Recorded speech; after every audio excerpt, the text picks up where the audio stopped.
ഇന്ന് നമുക്കേ നല്ല ഒരു തോരൻ ചെയ്ത് നോക്കിയാലോ? നമുക്ക് ചോറിനൊപ്പം എല്ലാവർക്കും ഇഷ്ടമാണ്.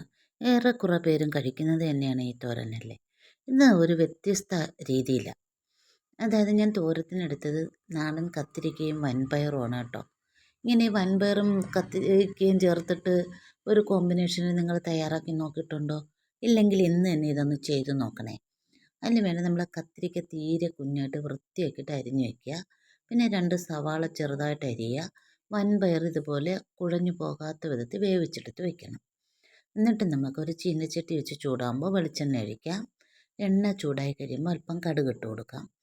കടുക് നന്നായി പൊട്ടിക്കഴിയുമ്പോൾ 2 വറ്റൽമുളക് നുറുക്കിയത് ഇട്ട് കുറച്ച് കറിവേപ്പിലയും കൂടെ അതിലേക്ക് ഇട്ട് കൊടുക്കാം.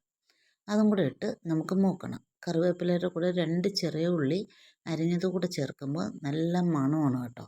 അതുകൊണ്ട് ചേർക്കുമ്പോൾ കടുക് മൂപ്പിക്കുമ്പോൾ നല്ല മണം കിട്ടും. ഈ കറിവേപ്പിലയും ഉള്ളിയും മുളകും കൂടെ മൂത്ത് കഴിയുമ്പോഴത്തേക്കും നമുക്ക് ആദ്യം നമ്മൾ അരിഞ്ഞു വെച്ചിരിക്കുന്ന സവാള ഇതിലേക്ക് ചേർത്ത് കൊടുക്കാം. സവാള തീരെ പൊടിയായിട്ട് തന്നെ അരിഞ്ഞെടുക്കണേ. അതും കൂടെ നമുക്ക് ഇതിലേക്ക് ചേർത്ത് കൊടുത്തിട്ട് ഒരല്പം ഉപ്പും കൂടെ ചേർത്ത് കൊടുത്ത് സവാള ഒന്ന് വേവിച്ചെടുക്കാം, വഴറ്റണം.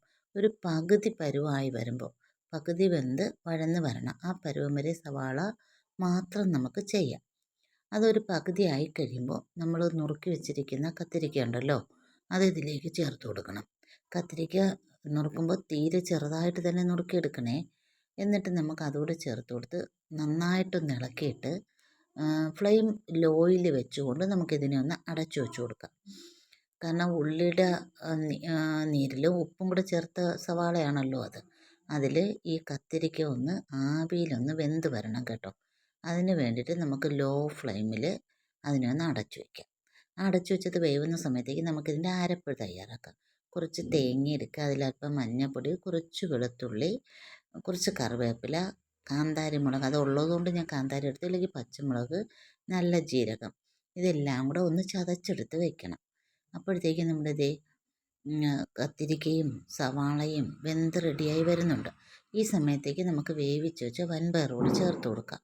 അതുകൂടെ ചേർത്ത് ഒന്ന് ഇളക്കിയിട്ട് നമുക്കതിനെ ഒന്നുകൂടെ ഒന്ന് മൂടി വയ്ക്കാം. കാരണം ആ വൻപയറും കത്തിരിക്കയും സവാളയായിട്ട് ഒന്ന് ടേസ്റ്റ് മിക്സ് ആവാനായിട്ട് ഒരു 2 മിനിറ്റ് അങ്ങനെ വെച്ചിട്ട് നമുക്ക് കത്തിരിക്ക വെന്തോന്ന് ഇടയ്ക്കൊന്ന് നോക്കണം കേട്ടോ.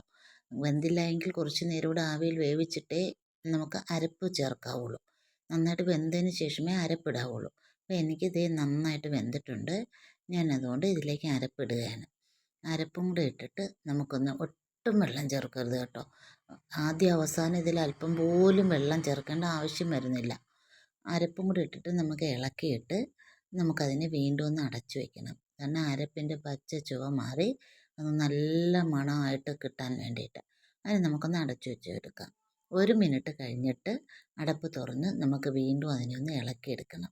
ഇളക്കിയെടുത്തിട്ട് ഫ്ലെയിം ഓഫാക്കുമ്പോൾ ഒരല്പം മല്ലിയില നുറുക്കിയതും കൂടെ അതിലേക്കൊന്ന് ഇട്ട് കൊടുത്തേ. എന്തും മണവും ടേസ്റ്റുമാണെന്നറിയാമോ? ഇന്ന് വരെയും നിങ്ങൾ ആരിങ്ങനെ കത്തിരിക്കയും വൻപയറും തമ്മിൽ ഇങ്ങനെ ഒന്നും ചെയ്തിട്ടില്ലല്ലോ. ചെയ്തു നോക്കിയേ, എന്തോരം രുചിയാണെന്നറിയാമോ ഇതിന്. അങ്ങനെ നിങ്ങൾ ഇനി ഇങ്ങനെ ചെയ്യും, തീർച്ചയായിട്ടും ചെയ്യും. അത്ര ടേസ്റ്റി ആയിട്ട് തയ്യാറാക്കാം കേട്ടോ. വീട്ടിൽ കത്തിരിക്ക ഉണ്ടെങ്കിൽ, ഇത് നാടൻ കത്തിരിയാണ്, അല്ലെങ്കിൽ പച്ചക്കറിക്ക് നമുക്ക് കൂടെ കിട്ടുമല്ലോ. കിട്ടുമ്പോൾ ഇങ്ങനെ ഒന്ന് ട്രൈ ചെയ്യണേ. വീഡിയോ ഇഷ്ടമായെങ്കിൽ ലൈക്ക് ചെയ്യാൻ ആരും മറക്കല്ലേ. സബ്സ്ക്രൈബ് ചെയ്യാത്തവർ ഒന്ന് ചെയ്ത് സപ്പോർട്ട് ചെയ്യണേ. എന്തായാലും ഒന്ന് ട്രൈ ചെയ്ത് നോക്കണേ.